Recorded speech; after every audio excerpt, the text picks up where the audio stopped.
Ecclesiastes 6:12. Life is short and it fades away like a shadow. Maiksi ang buhay at parang aninong nawawala. Sabi ni Percy Bysshe Shelley, isang Makata, we look before and after and pine for what is not. Tayo ay laging tumitingin sa nakaraan at sa darating pa at hindi natin nakikita ang kasalukuyan at ang lagi nating hinahanap ay yung wala. Psalm 90 verse 12 teaches great wisdom. Teach us to number our days so that we may gain a heart of wisdom. Turuan niyo po kaming pahalagahan ang panahon. Bilangin ang bawat sandali at ito ay bigyan ng saysay para kami ay maging matalino. Ang ating pag-aaral, now na, ngayon na, huwag nang ipagpaliban. Salamat, Panginoon. Dahil merong today, may kasalukuyan, mayroong now.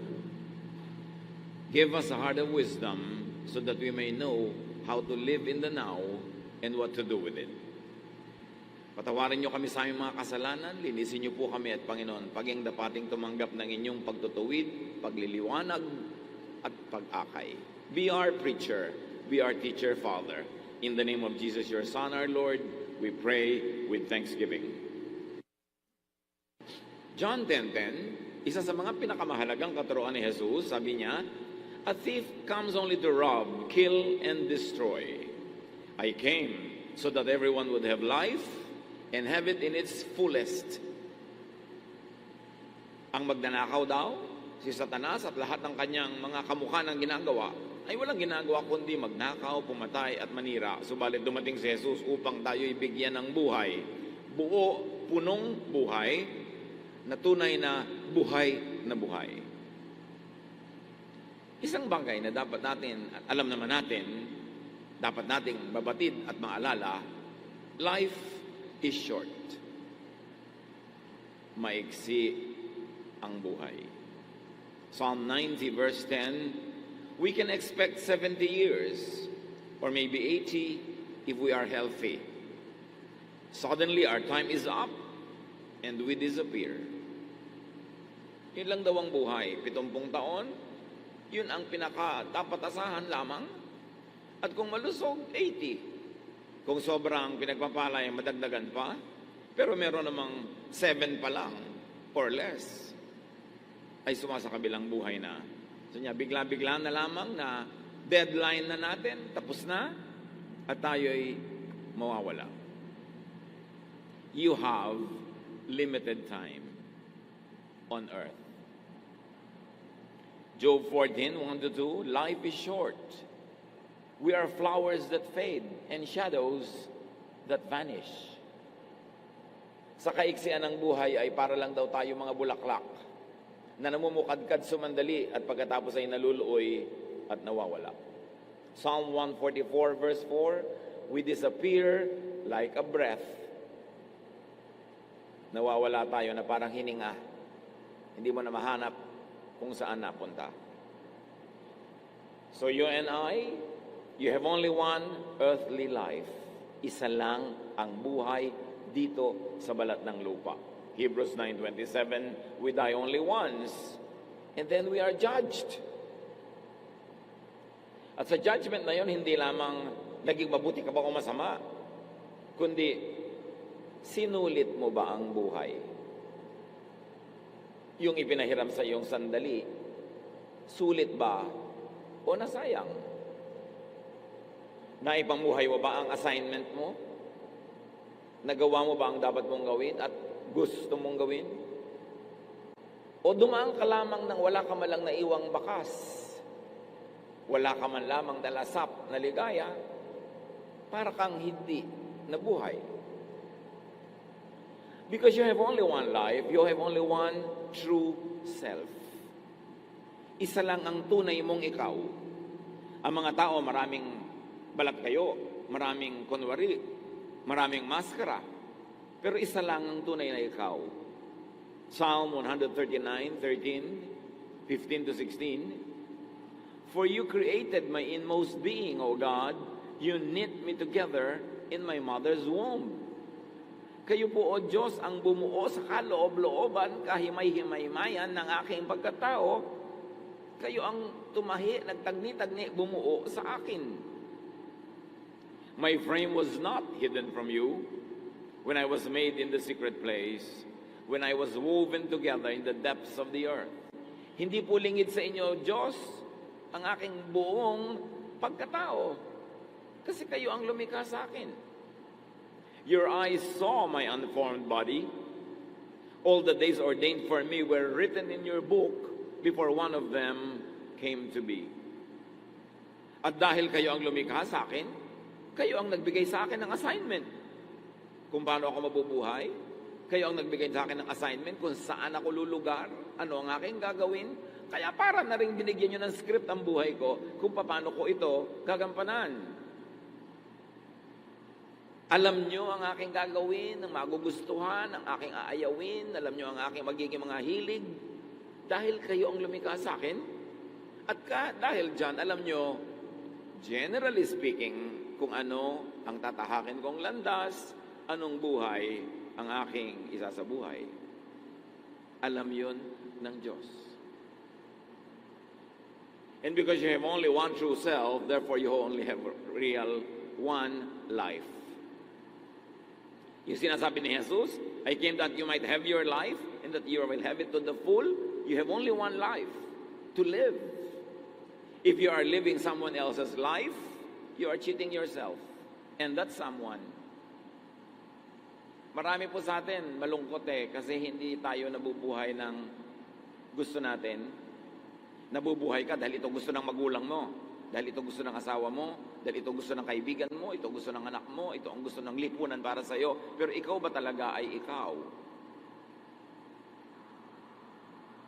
Buong buhay na lang mula pagkabata, ipinaglalaban mo, alam mo man o hindi na mamuhay ka ayon sa iyong katotohanan. Pero maraming makapangyarihan sa paligid mo na telling you how to live. Hindi dapat ang gusto mong kulay, hindi dapat ganyan ang hilig mong pagkain, hindi dapat ganito ang kan mo. Dahil ito ang gusto ko, ako ang may kapangyarihan sa iyo. Ako ang nagpapakain sa iyo. Habang bata, yes, why not turuan ng mga positive values and godly values dahil hinuhubog. Pero pagkatapos ng pagkabata, pinapayagan na tayo dapat na lumago parang halaman kung saan mo gustong dalhin ang iyong sanga, kung anong gusto mong maging kulay.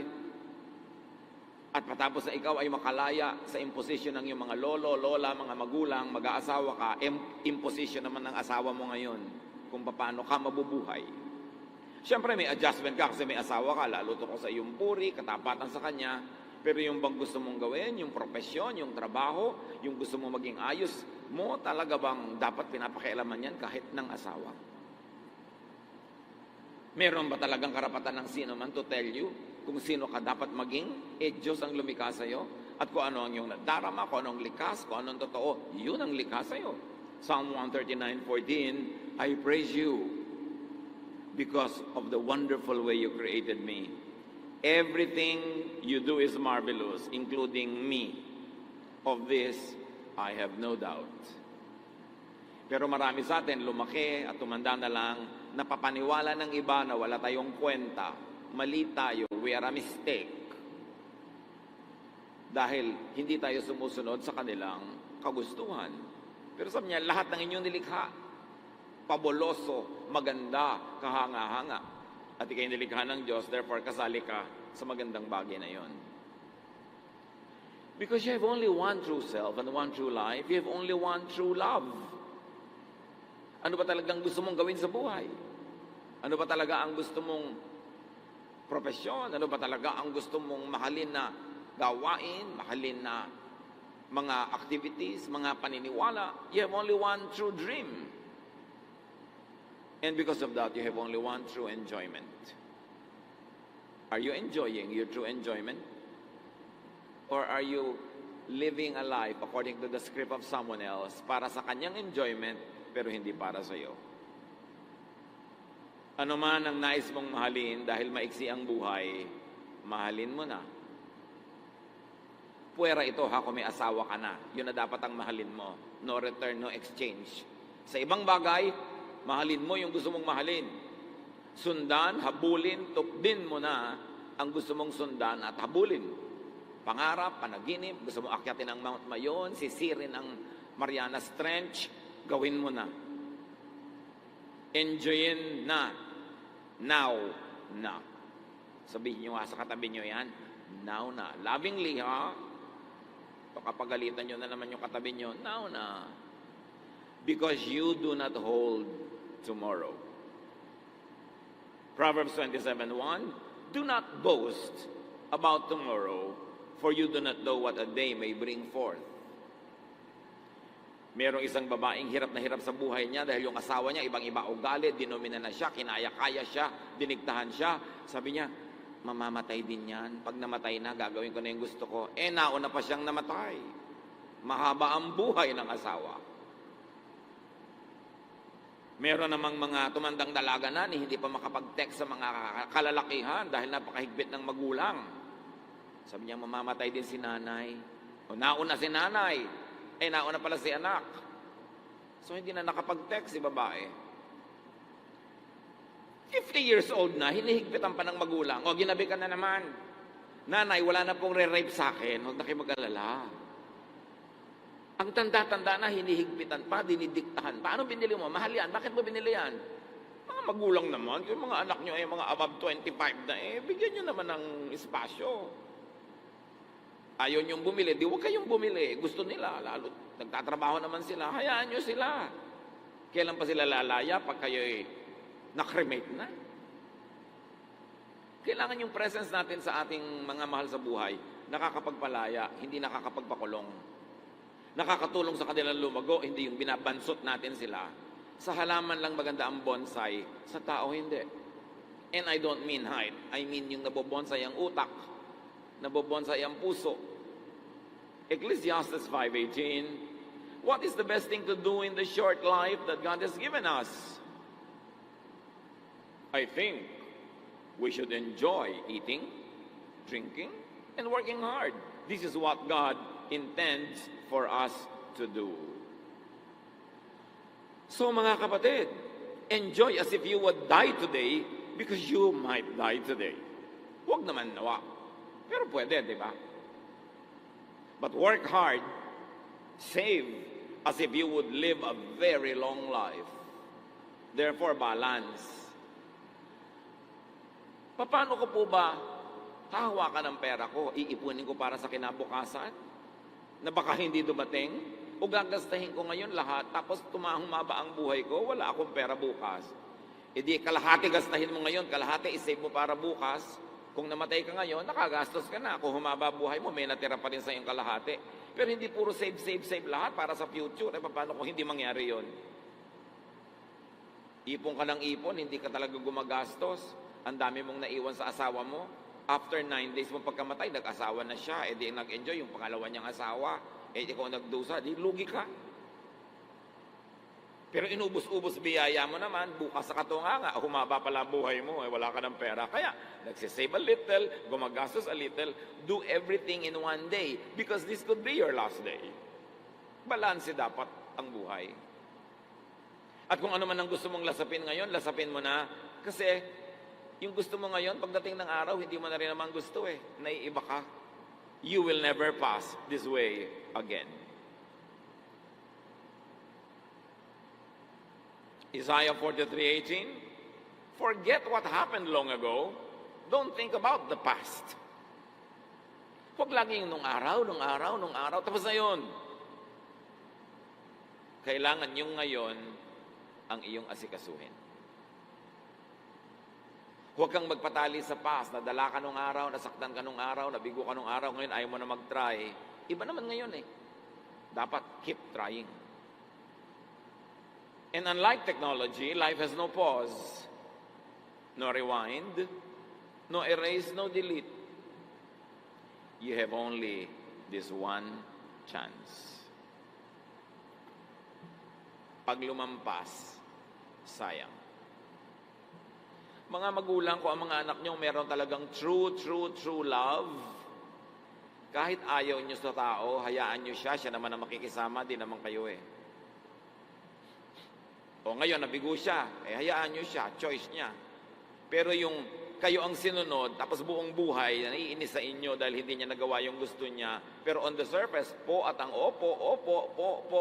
Pero may kimkim na sama ng loob dahil sinikil nyo siya. Hindi naman yata gano'n ng magandang maramdaman sa atin ang ating mga anak. Kaya dapat yung tapos na. Yung present gawin, asahan, paghandaan yung bukas, dumating man o hindi. Philippians 3:13, sabi ni Pablo, "My friends, I forget what is behind, and I struggle for what is ahead." Nililimot ko na yung nakaraan, lalo't mapait, masaklap. Tapos na yun. Bukas, iba naman. Do not waste time, energy, and your life living a lie, living a half life. Sabi ni Jesus, "I came that you will have a full life."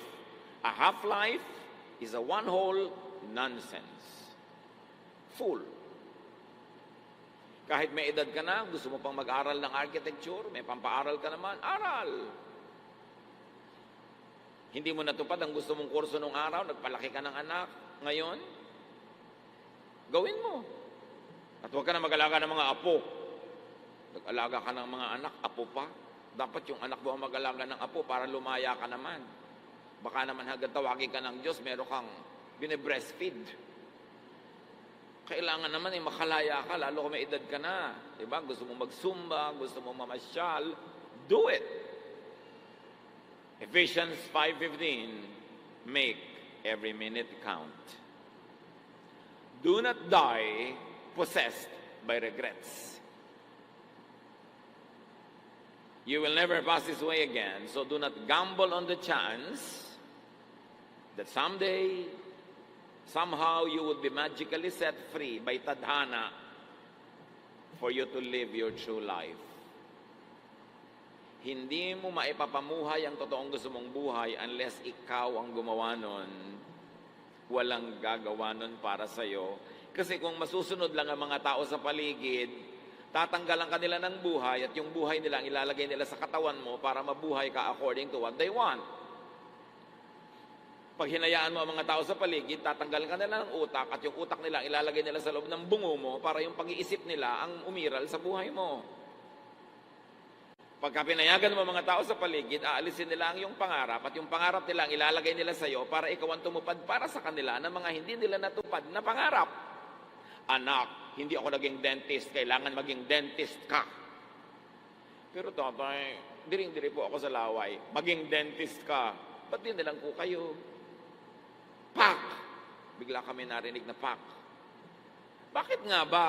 Di gawin nyo yung gusto nyong gawin. Bakit kailangan yung mga anak nyo ang mabuhay para sa mga hindi nyo natuloy na mga pangarap? It's unfair. Hindi na nga kayo natuloy, sila din hindi matutuloy kasi ang itinuloy nila yung para sa inyo. Gaganti sila sa inyong apo naman. Di generational na yan. No one will do your life for you except yourself. At may lakas para gawin yan. Philippians 4:13, "I can do all things through Christ who gives me strength." At hindi lang yun strength to suffer, but also strength for self-realization and fullness.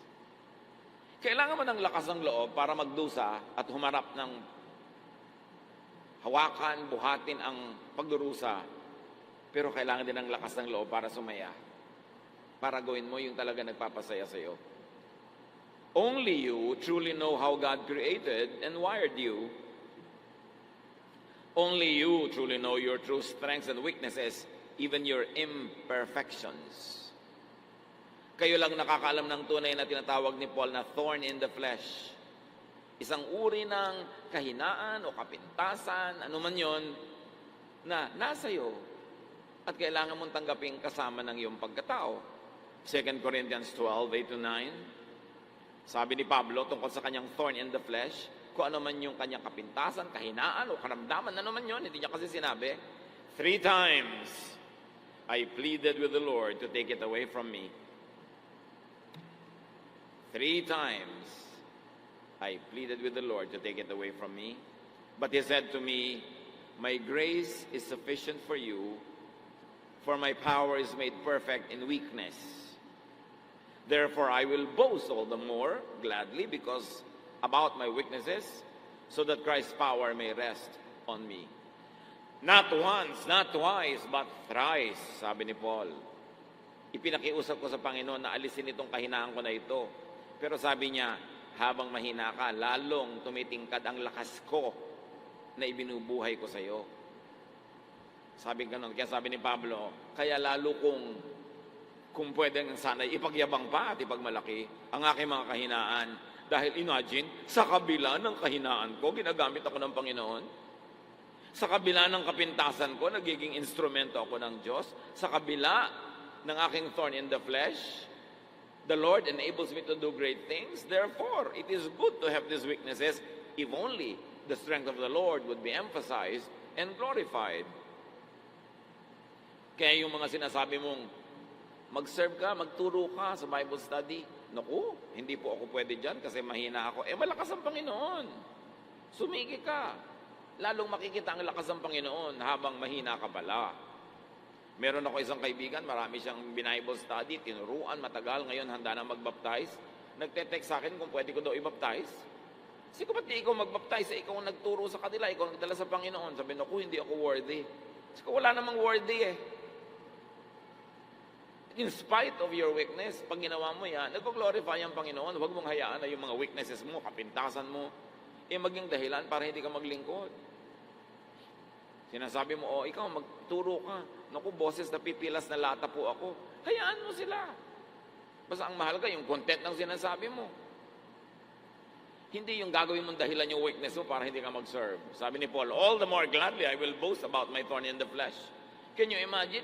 Kahit ganito lang ako, kahit may kapintasan ako at kahinaan, ginagamit ako ng Panginoon for God's glory. That is nice. So accept and live with your thorn in the flesh. May mga bagay sa ating pagkatao na pwedeng baguhin. Baguhin. Pero may mga hindi. Tanggapin. Ituloy ang buhay and depend on God.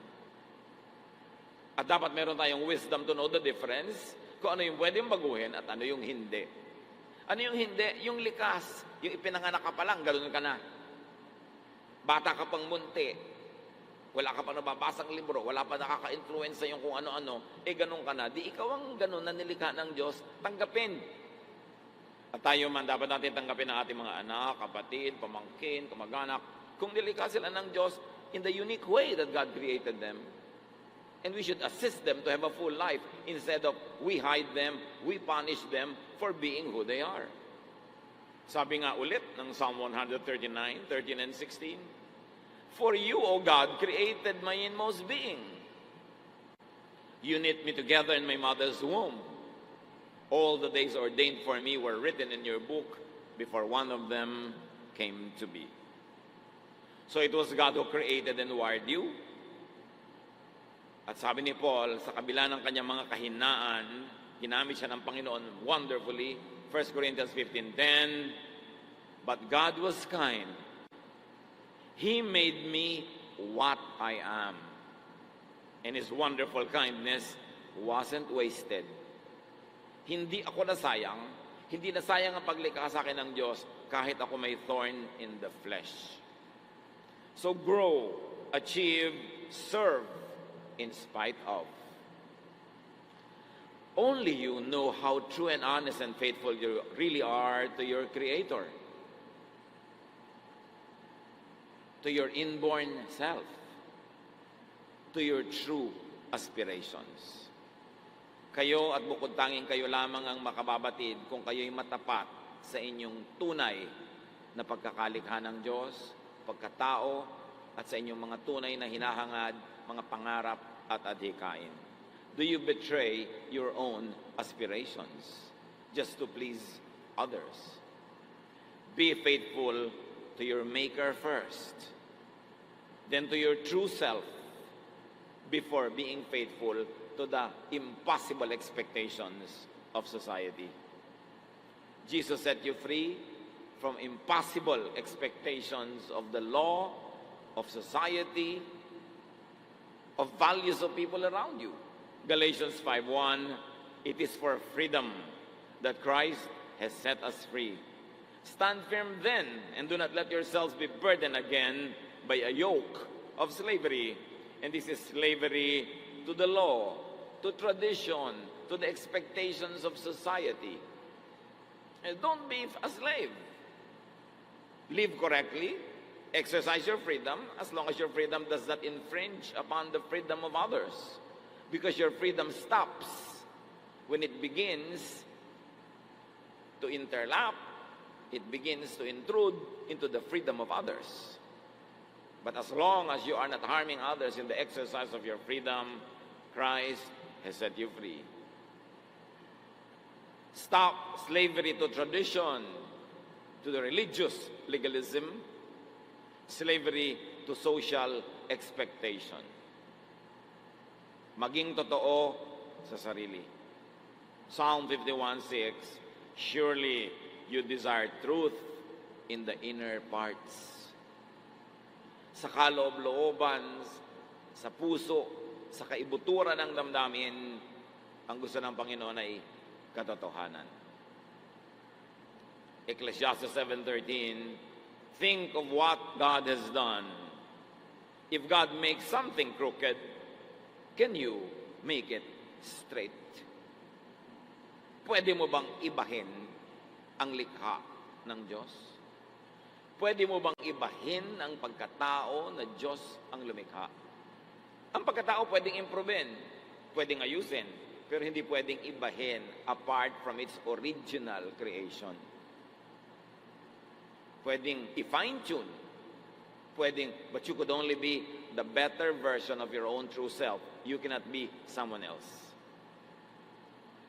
Continue to improve within the bounds of your truth, but you cannot be improving in the area where you are not really truthful to yourself. Be freed. Live by the teachings of Jesus. Binabago natin ating ugali para mas maging mabuti tayong tao. Binabago natin ang ating method para mas improve ang ating trabaho. Binabago natin ating mga pamamaraan para mas guminhawa ang buhay. Pero yung ikaw, paano mo babaguhin yun? Pwedeng improvein. Pwedeng patalasin ang isang kutsilyo, pero hindi siya pwedeng gawing bulaklak. Kutsilyo siya. So, be truthful about how you handle yourself and be realistic about your expectations of yourself and of others so that you will not curtail the freedom of other people. Do not be enslaved by other people's teachings. Only be set free by the teachings of Jesus. Do not be enslaved by faulty, oppressive interpretation of Scripture. Madali namang sabihin God said. Pero sometimes, He said that God said. Siya lang palang may sabi, hindi naman ng Diyos. O kaya baluktot ang interpretation and application. So lahat ng mga God said, teaching, salain sa katuroan ni Jesus, at yung lalampas lang doon, ang marapat ipamuhay. Because Christ changed all the law and gave only one command, and that is the command to love one another. Unless against the spirit of Jesus' teachings, love your true love. Live your true dream. Enjoy your true fun. Liban na lamang na lumalabag sa kautusan ni Jesus, sundin ang puso. Ecclesiastes 11:8-9, even if you live to a ripe old age, you should try to enjoy each day, because darkness or death will come and will last a long time. Kahit matanda ka na, sabing ganun, mag-enjoy ka pa everyday. Huwag yung, ay, matanda na ako. Yun nga po, matanda na kayo So, mag-enjoy na kayo. Hindi yung dahil matanda na ako, hindi na ako mag-enjoy. Naku, mami, lola, bakit kayo nakabikini? Alam mo, anak, strict ang parents ko noon hindi ako nakapag-bikini. Kaya ngayon, nakabikini ako. Sige po, bravo, lola. Ito po ang kumot dahil nanginginig na kayo. Pero nagbikini. Meron naman mga naliligo na nga sa swimming pool o sa beach, nakapantalon pa yung babae, tapos may palda pa sa ibabaw, tapos naka long sleeves pa. Ba't ka pa naligo? naman ang sama, maliligo ka, nakapampaligo ka. Tama, dahil ang isda nga, di ba, nakapampaligo ng suot kasi nasa tubig eh.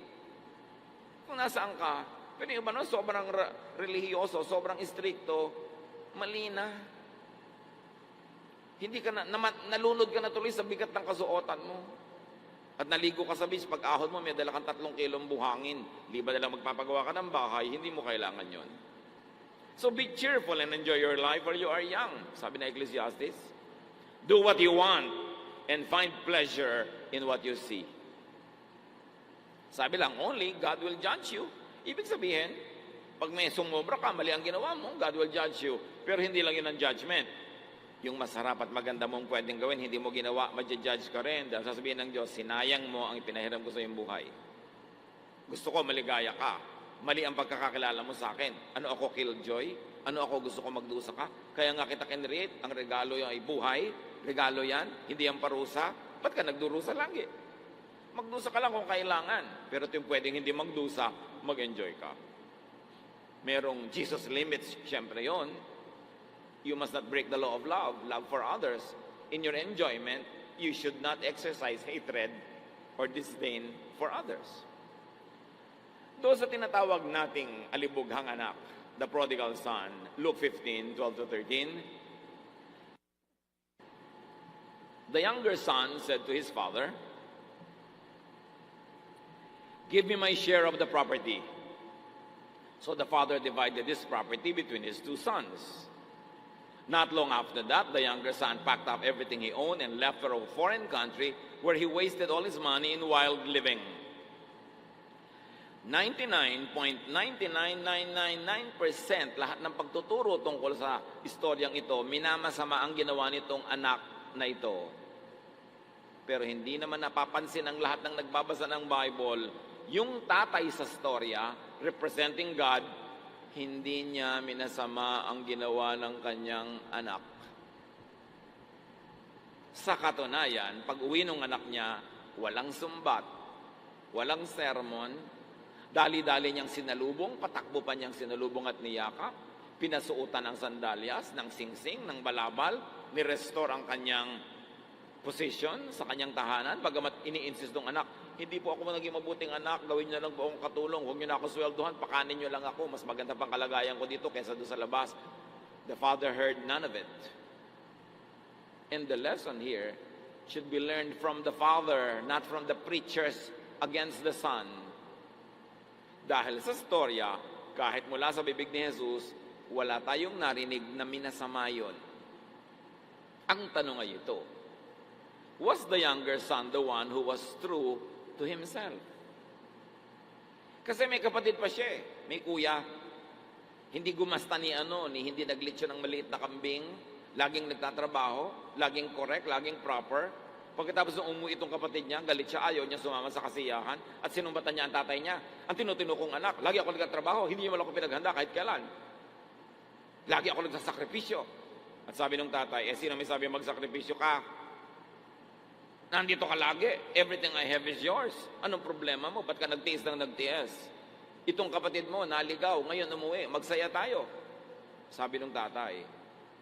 So sino sa dalawang anak na ito ang mas totoo sa sarili? At alam nung tatay yon, nandito ka, tiis ka ng tiis, tipid ka ng tipid. Pero ang totoo, nagagalit ka sa buhay mo, nagagalit ka sa akin, nagrereklamo ka, kaya ayan, lumabas. Yung kapatid mo, pareho lang kayo. Kaya lang siya, ginawa niya yung gusto niya, ikaw nagtiis, nagtipid, tapos ngayon, magrereklamo ka. So, did the truthfulness of the younger son reveal and define the truth about the father? The love of the father, the kindness and grace of the father. Diba? Where I am weak, you are strong. Where I am dark, you are light. At dahil sa kahinaan nitong anak na bunso, na ipakita ang kalakasan ng kanyang ama. At dahil sa kanyang pagpapabaya, dahil sa kanyang pag-abuso, na ipakita ang pag-ibig ng ama. Hindi ba yun ang lesson ng kwentong ito? Ano ka man, mahal ka ng Diyos. Nagkamali ka, bumalik ka lang, i-restore ka ng Diyos. Yung akala mo hindi nagkakamali, laging ganyan, proper, correct, laging naka-long sleeve, naka-close neck dito, laging banal-banal. Anong kalooban? Alam din yun ng ama. Sino ba ang talagang maka-Diyos?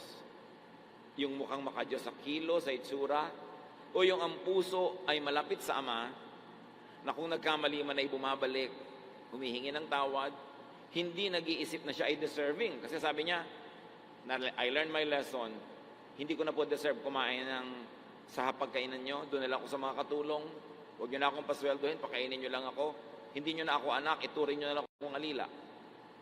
Yun ang ugali niya. Ito yung naglustay. Yung isa, natito ako lagi, hindi nyo malang ako pinaghanda. Meron siyang feeling of entitlement. Sino talaga ang mabait sa kanilang dalawa? Mag-isip tayo. Ikinuwento ni Jesus yung kwento na yon dahil meron siyang gustong sabihin sa Ama. Ano ka man, ano man ang pagkakamali mo, manumbalik ka lang sa Kanya, mahal ka pa rin ng Diyos. Yun ang lesson. Hindi yung nagpapanggap ka doon, nagbabanal-banalang ka, pero yung kalooban mo naman pala inaanay, nagrereklamo ka, nagagalit ka, at naiinggit ka sa mga nag-e-enjoy. Kaya inis na inis ka nag-e-enjoy, gusto mong ipahiya, gusto mong mapagalitan sila, kasi may inggit ka pala eh. Do you know that every form of criticism is an expression of envy? Na yung mga pintasera, inggitera yan, magkapatid na kambal, ang pintas at inggit. Kaya namimintas na iinggit. Kasi kung hindi na iinggit, hindi dapat naaawa ka. Makasalanan siya, kawawa naman. Pero makasalanan siya, dapat siyang parusahan. May inggit yun. Yung babuti pa siya, liba boyfriend. Ako, isa lang, o wala pa. Yung pala, kaya nagagalit sa maraming boyfriend. Wala lang palang nanligaw. Pero kung meron lang sana, pito-pito siguro boyfriend niya. Kaya yung mga pamimintas natin, suriin natin ating sarili, naiinggit lang ba talaga ako? Kasi kung totoo akong banal at matuwid, hindi ko dapat pinipintasan yung nagkakasala sa tingin ko. Dapat ipanalangin ko sila, mahalin ko sila. Hindi ko sila dapat ipahiya, bukuhin. Pero gusto ko silang saktan kasi nasasaktan ako dahil nag-enjoy sila, ako hindi. Suriin natin ang buhay kasi sasandali, sayang naman kung uubusin mo sa inggit sa kapwa. Di ibuhay mo yung buhay mo. Kita nyo yung younger son? He lived the way he wanted. Obviously, it was not the best decision. But the father loved him nevertheless. So live your true life. Do not make others live your life for you. Do not live in others. Kung minsan yung tiya mo, tiya, huwag niyong papasukin ng espiritu niyo sa aking katawan. Meron ako sariling espiritu. Kung gusto niyo mag-duster kayo, mag-duster. Ayoko mag-duster eh. Bakit ba niyo isinisiksik sa akin ang gusto niyo? Masamang espiritu, umalis ka sa katawan ng tiya ko. Sabi mo ganun. Dahil pinoposes mo ako. I have my life. Why are you imposing your life on me? As long as I'm not harming others, hindi ako nagnanakaw, hindi ko sisira ang buhay nila, let me live my life. 1 Peter 1:24, the scriptures say, humans wither like grass, and their glory fades like wild flowers. Grass dries up, and flowers fall to the ground. Yun lang ang buhay sa mundo. Saglit. Pero salamat sa Diyos, it is long enough. Kasi tama lahat ang kwenta at bilang ng Diyos. It is not the number in your years. It is not the number of years of your life. It is not the years in your life, but it is the life in your years that count.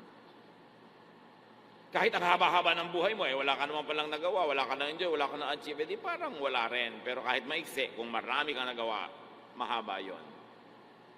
Hindi yung haba ng buhay mo sa bilang, kundi sa lalim, taas, lawak ng narating ng iyong isip, ng iyong puso, ng iyong damdamin.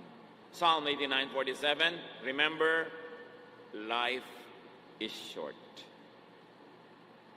Kaya meron tayong mga nanay, tatay, lolo na medyo may edad na, set them free.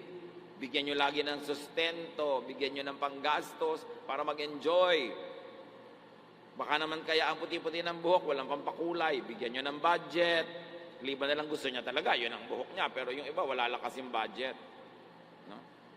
Lola, ang ganda naman po ng nail polish nyo, black pa, napaka-passionista nyo. Hindi black yan anak, patay ang kuko ko. Katatrabaho dito sa bahay. Dapat naman mag-enjoy na lalo kung naging magulang, doble-doble kung naging responsable at mabuting magulang, pasayahin na natin sila sa kanilang mga nalalabing panahon. Sa bagay, malay nyo ba, baka mauna pa tayo sa kanila. Sino ba nakakatiyak? Pero dapat, sulitin ang bawat oras. Do not let eternity and do not let religiosity rob you of your God-given today. Today is cold cash. Yesterday is a spent check. Tomorrow is only a promissory note. You don't know if it will become cash. Only today is your cold cash. Don't waste the moment. Live your complete one life. It is high religion. It is great spirituality to be truthful to your Maker. Huwag paghiwalayan ng physical and spiritual life. Greek idea yan, hindi yan idea ni Jesus. Iisa ang buhay. Let Jesus empower you to live a full life. Mabuhay kayo mga kapatid. Now na!